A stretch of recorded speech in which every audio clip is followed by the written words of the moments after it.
Um, Hello, everyone. For anyone who doesn't know what the IFI does, I'll just very briefly sort of fill you in on our three main core areas of activity.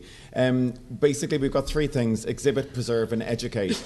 The exhibition sort of element of what we do is presenting the finest of Irish and international work, mostly at our home in Temple Bar, but also we curate our Irish film programmes that would travel nationwide, and then we promote Irish film abroad. Each year we would collaborate with about 100 cultural partners in about 40 different countries worldwide on major Irish film programmes. We also preserve our moving image heritage. We've got our vaults in Temple Bar. We preserve everything from feature films to newsreel, amateur collections. Really everything is in there, sort of showing Ireland's sort of cultural and social history over the last over 100 years. The oldest piece goes back to 1897, and we've preserved everything that's moving image from then since. And the third element is education, where we have a nationwide schools programme that about 20,000 school children would engage with every year, that sort of promotes media literacy and film education. And then also have elements for lifelong learning for adults as well, which would also take place in Temple Bar. So that's just to give you an idea of what we do for anyone who doesn't really know us. In relation to the three questions that were mentioned at the very start, I am going to ignore them. I'm actually just going to focus on number 3, which was about cultural collaborations and creative collaborations, because it's really very much core to what we do all of the time at the IFI. We work with different people all of the time, like we work with Gareth every year on an animation event, an animation day that we do every year. But we've got various cultural partners, different institutions and venues, festivals, as I said, nationally and internationally, universities, government agencies, embassies. So we do a huge amount sort of throughout the whole year, and it's sort of very much core to what we do. There are the obvious things that I won't sort of talk about, but, you know, sort of combined expertise, shared resources. But essentially, if we didn't collaborate with the various different types of partners that we have, the IFI wouldn't do half of what it does. It really allows us to really broaden our reach and our remit, and allows us to create a lot of projects that would not come to fruition if we didn't enter into cultural and creative partnerships all of the time. Because today's event is part of the EU presidency, I thought rather than giving you sort of flavours of what we do sort of in broader terms, that I'd really focus to give you one kind of idea of the way we would approach a creative collaboration. And that because of the presidency, I thought we'd focus on that and the IFI's response to the presidency. Rather than, like, we have a programme of events taking place here at home in Ireland, but the real thing that we wanted to do was turn the focus back to Europe as part of that. So to bring major Irish film programmes all across Europe to really focus and to sort of create programmes of Irish culture abroad, and to sort of turn it backwards and turn the outlook back onto Europe. We initially started looking for cultural partners throughout Europe, and we worked together very closely with Culture Ireland. So from a funding point of view, they were our partner on all of these events. We went to them with a slate of projects that we wanted to do across Europe, and they very kindly came on board and supported all of those.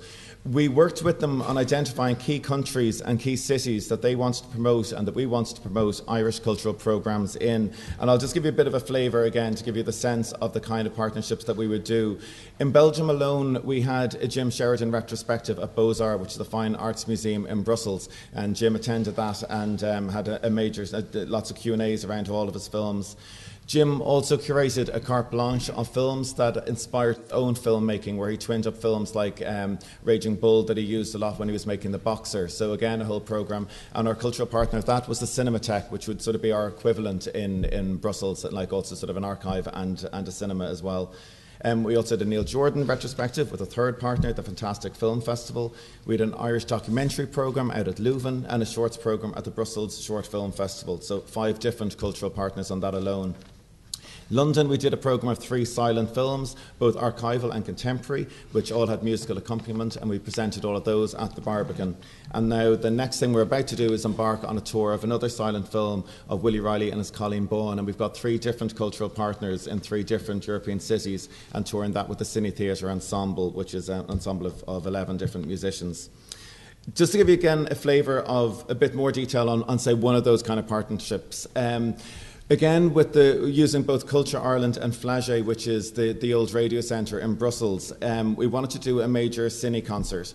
To sort of bring it back and give you a little backstory to it, Irish Destiny is a 1926 silent film about the War of Independence. It disappeared from public view late in the 1920s after it was first shown. So we partnered with FIAF, which is the Federation for International Archives, on a worldwide search to find the film, so that it completely disappeared. Finally discovered it at the Library of Congress in the States. We struck a new negative, restored the film over in San Francisco, and then brought it back home to Ireland, and have preserved it ever since at the Film Archive. We commissioned a new score by Mícheál Ó Súilleabháin and premiered it in 1993. So fast forward 20 years to the presidency, and we thought it was a great opportunity to give another presentation of this major film, and probably one of the most important films in the Irish silent film canon. We partnered with Culture Ireland, as I said, on it, and presented it as part of the presidency in Europe. We found a cultural partner in Flagey. We then, because we're film people, we don't know music, so we had to find another sort of creative and cultural partner over there. So we partnered up with the Royal Chamber Orchestra of Wallonia to have a local orchestra to partner with that on, and then worked with Tourism Ireland and the embassy over there as well on it, from those kind of partnerships points of view. Overall, through this partnership, we fulfilled a part of our remit to promote Irish film abroad, but we did so at absolutely no cost to the IFI. Between the funding that we got from Culture Ireland, between the resources, the time and the budget that was brought by our various cultural partners, we were able to do a major presentation in a foreign city and not cost us anything. So this is when I said at the beginning that if we didn't enter into these kind of collaborations, that we wouldn't be able to do a fraction of what we do. It really allows us to have that really broad reach.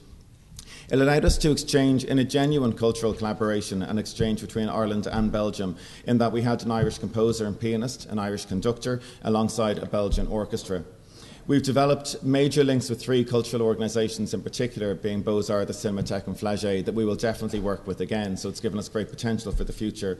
And again, it's given us further ties with Culture Ireland, Tourism Ireland, the Irish Embassy over there in Brussels. So it gave us sort of lots of opportunities. In relation to sort of funding and visibility, the EU presidency has given the IFI great visibility across Europe. There are obviously different funding opportunities that still exist for us as well that we can draw on despite these tough times and austere times. There are likes of European funding that would come for the BAI archiving scheme that I'm sure many people here, especially with the DRI, are involved with as well at the moment. And that gives us sort of an opportunity to have greater visibility. So when it comes to those kind of funds, it puts us in a stronger and a better position. And it also gave us great visibility in front of Irish government as well. We had numerous ambassadors and ministers at the various different events that we've had across Europe, which again sort of gives us sort of great strength when we're going forward with future funding applications. To give a bit of a flavour of other kind of things that we do as well, we've got a collaboration with NUI Maynooth. Again, many people here today from NUI Maynooth. This is in relation to building a new preservation and research centre out on campus. This has come about as a result of the vaults at the IFI are completely full. The vaults exist in Temple Bar underneath the main building. We've got 27,000 cans of film, 10,000 broadcast tapes, and we've literally run out of room. So this partnership with NUI Maynooth is perfect for us, and it's one of those mutually beneficial partnerships.